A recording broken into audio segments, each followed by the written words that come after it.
Welcome back to Meteorology Matters. Today we're diving into a story that you might not expect one that connects presidential budget cuts to the accuracy of hurricane forecasts and ultimately your safety. Oh yeah. It's fascinating how these seemingly distant political decisions, can have such a direct impact on our lives, especially when it comes to severe weather. For sure. And before we get started, a quick reminder to subscribe to the podcast and follow meteorologist Rob Jones. Right. You can find him on Instagram at meteorologist, on TikTok at TV Meteorologist, and on YouTube, follow Rob Jones Hurricane. Uh-huh. That's also where you'll find the Meteorology Matters podcast playlist. Okay. Now let's imagine a hurricane is barreling towards your coast. You check the forecast, but what you don't know is that the information feeding that forecast might be incomplete because of budget cuts made by the Trump administration. Yeah, that's right. These cuts targeted the National Oceanic and Atmospheric Administration, or as we often call it, NOAA, Yeah, okay. and specifically impacted their hurricane hunters. Hurricane hunters.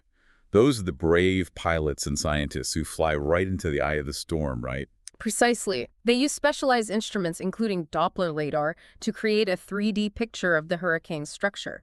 Think of it like getting an X-ray of the storm, revealing its intensity and potential path. Wow. This data is absolutely crucial for accurate forecasting. Okay, so these hurricane hunter flights are important.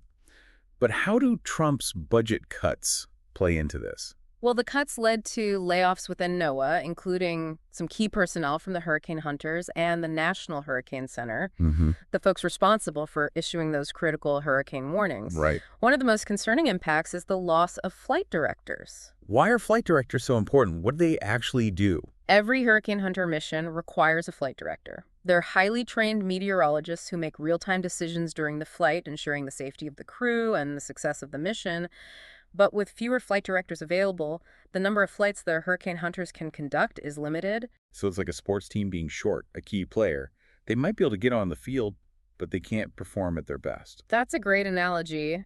And in this case, the game is about keeping people safe from hurricanes. Right. Fewer flights mean less data, which means less accurate forecasts, especially when it comes to predicting a hurricane's intensity.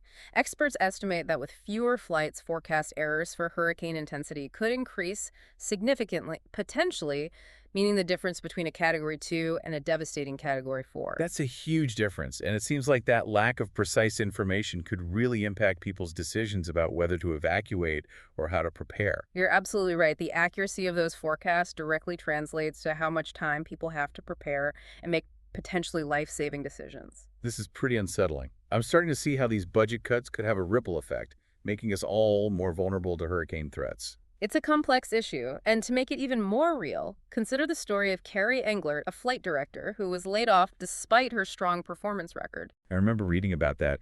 It seems like she was truly passionate about her work. She was, and in an interview, she highlighted that NOAA had originally aimed to have 10 flight director positions filled. Wow. After she and another flight director were let go, only 6 remained. Oh my God. She expressed concern that if even one more flight director was unable to fly due to illness or other reasons, the number of hurricane hunter flights would be further reduced. So even one person being unavailable could have a significant impact. Exact. And remember, these are highly trained professionals whose job is to keep us safe from hurricanes. Yeah. Losing someone like Carrie, who is clearly skilled and dedicated, is a loss for everyone. It's heartbreaking to think about the human cost of these budget cuts. We're not just talking about numbers on a spreadsheet. We're talking about people's livelihoods and their ability to contribute to vital work that keeps us safe. You've hit the nail on the head, and while the loss of flight directors is a major concern, the impacts of these budget cuts extend far beyond the hurricane hunters. You're right. Other departments within NOAA have also been affected, including critical research initiatives and the development of forecasting models. That's right. And that raises some important questions about the long-term impact of these cuts. Are we potentially hindering progress in hurricane forecasting? Could we be missing out on new technologies or models that could save lives and billions of dollars in hurricane damage? Those are crucial questions, and it seems like we need to dig a little deeper to understand the full scope of these budget cuts and what they mean for the future of hurricane forecasting. Absolutely. And while I understand the concerns about flight directors, Yeah. isn't there a possibility that technology could help fill some of the gaps? Mhm. Are there automated systems or remote piloting options being explored? That's a great point, and it leads us into another critical area, the impact on research and model development. I'm curious to learn more about the specific programs that have been affected and what breakthroughs we might be missing out on. Definitely, let's delve into that next. It's a crucial piece of the puzzle in understanding the full impact of these budget cuts. So, shifting gears to research and model development, you might be surprised to learn that some of the most sophisticated tools we use to predict hurricanes are constantly evolving thanks to ongoing research at NOAA. That makes sense. After all, technology is always advancing, and we need to stay ahead of the curve when it comes to forecasting these powerful storms. What kind of research has been affected by the budget cuts? Well, one area that's been hit particularly hard is the development of hurricane models. These models are incredibly complex computer programs that simulate hurricane behavior based on a ton of data, including the observations collected by the hurricane hunters we were just talking about. So if those models aren't getting the same level of detailed information due to fewer flights, Yeah. wouldn't that impact their accuracy? Exactly. Think of it like trying to bake a cake without all the ingredients. Oh, You might be able to make something that resembles a cake, but it won't be as good as it could be.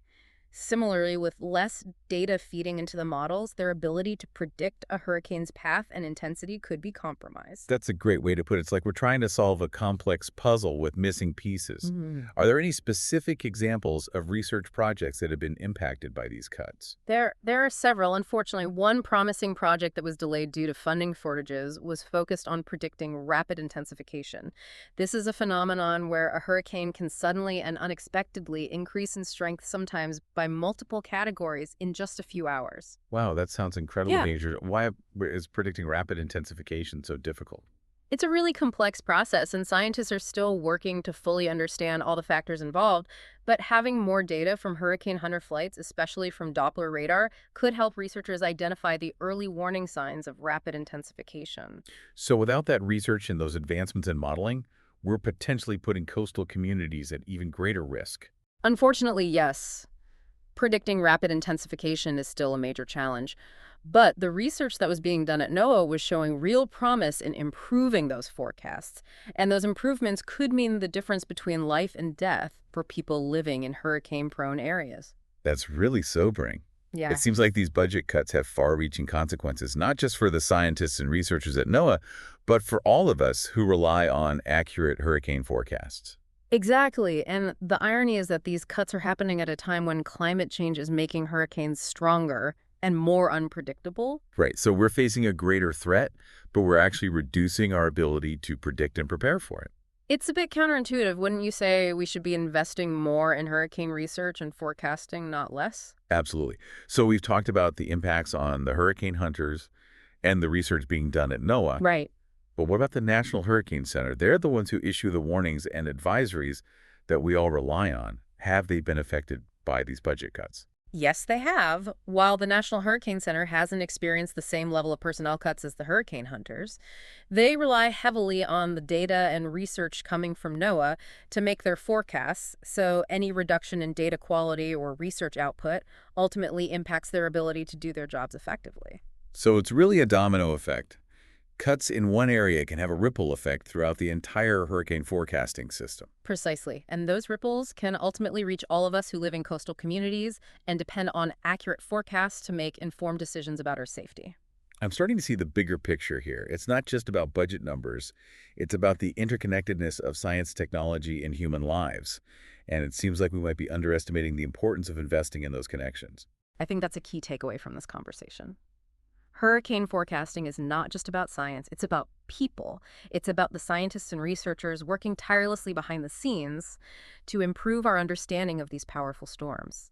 It's about the hurricane hunters who risk their lives to gather vital data, and it's about all of us who rely on accurate forecasts to keep ourselves and our loved ones safe.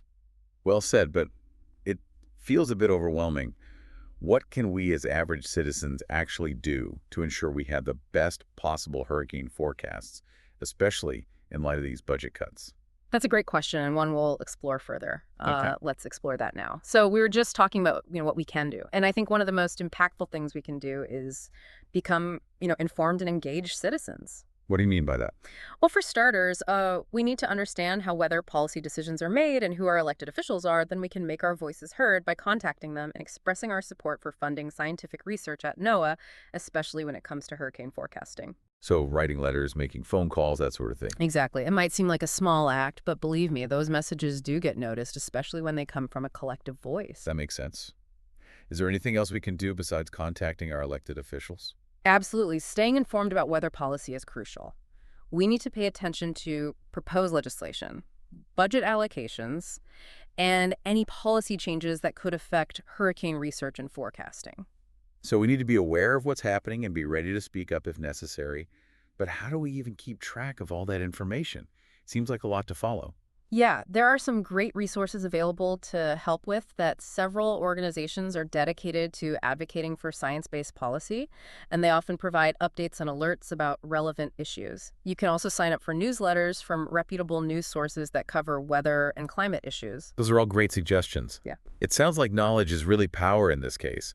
The more we understand about the issue and the political processes involved, the more effectively we can advocate for change. You got it. And beyond individual actions, we can also support organizations that are actively working to advance weather research and forecasting. Are there specific organizations you would recommend looking into? There are quite a few doing incredible work. The American Meteorological Society, for example, is a great resource for staying up to date on the latest research and advocating for sound weather policies. There are also several nonprofit organizations dedicated to supporting hurricane research and improving forecasting capabilities.